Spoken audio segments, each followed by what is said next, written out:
statement shortly. All right.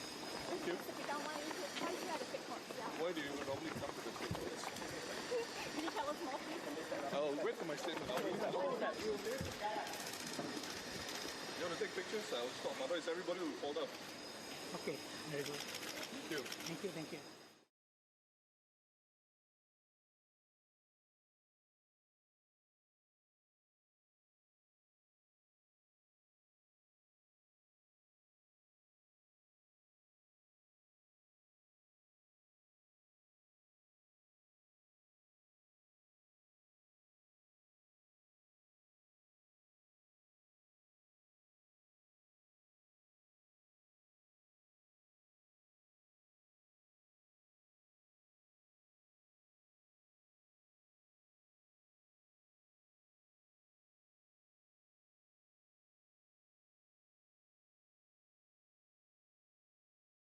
You were asked a question by CNA, and your answer below at the bottom of page 3 is, certainly an MP cannot be expected to leave an untruth on the record. She would have had to clarify it at some point.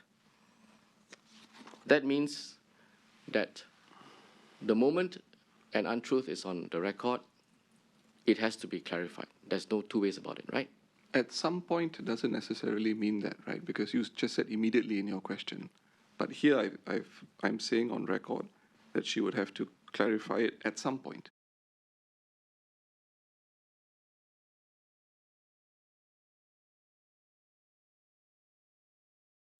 Not much was said by you, and there was no specific direction as to what to do, no time frame. Besides, besides speaking to her parents, that was your only instruction. In my view, it was when I say speak to your parents, I was concerned that to tell her straight away, you got to come up with the truth and all that, it would rattle her. Okay. And so in my view, it was important for her to speak to her parents at her time,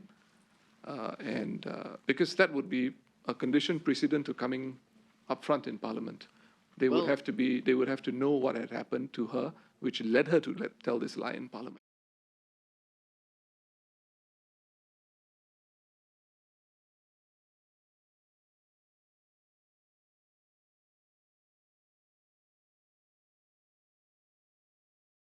Just to give you the context, you had said my words to her was to take ownership and responsibility of the matter, which extends to telling the truth. And I said, in fact, it must fundamentally include telling the truth. That's the whole raison d'etre behind making a clarification, correct? Your answer? Yes, but can I clarify? Yes. It also had to, that assumes that she would have closed the issue off with her parents, because to me that was important.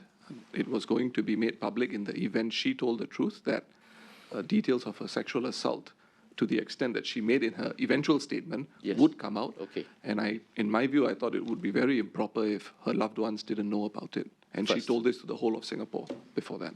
Then I sit Ms. Khan, I sit with Ms. Khan and I tell her, look, I am not sure what is going to happen with this this anecdote that you've told, but it is entirely possible that there could be a clarification made. Somebody may ask you something about it, and it is important that you take responsibility and take ownership of the issue. And I did say, and she started getting a bit uncomfortable when I said that, and then I told her, I will not judge you. And I will not judge you meant I will not judge you if you take responsibility and ownership. That was the gist of the conversation. I didn't get the sense that she was going to be uncomfortable with telling the truth. She never communicated anything of that sort to me. At no point did she say, Pritam, I don't know what to do. Please help me. I need guidance. I need advice. Okay. No, nothing of that sort. I'm just trying to put the context of the 3rd of October meeting. Okay. The discussion for you to retain the narrative and there will be no judgment. Can you give me your interpretation of that? What do you make of that statement? My interpretation was that that there would be no consequences for me to continue the narrative that I had begun on the in August. After in other words, speech. there will be no consequences on you if you continue the lie and keep up contention that there was this occasion, this anecdote that you had Yes. described on the 3rd of August, despite it being a lie. That was my interpretation. Yes. Yes. And there was therefore no attempt by Mr. Singh to ask you to clarify the matter in favor of putting out the truth. Not at that point in time, no. Not on the 3rd of October, No. right? So if this is what Ms. Khan said, you would say she's lying. Absolutely. At that point in time, according to your evidence, there was no doubt in your mind that she knew that should the matter come up for clarification, she would have to clarify Yeah. the truth, So, right? yeah, because I had told her to take ownership and responsibility. So in my mind, it would have been clear what the right thing to do was. Right. I said that receiving a message 4 minutes into Minister Shanmugam's speech concerning an issue which you had contemplated might arise just the day before, Yes, and went to a home to speak about it, yes, to receive a message at 12:34 asking you, what should I do, Pritam? yes. Would be completely at odds with your understanding of what she is to do.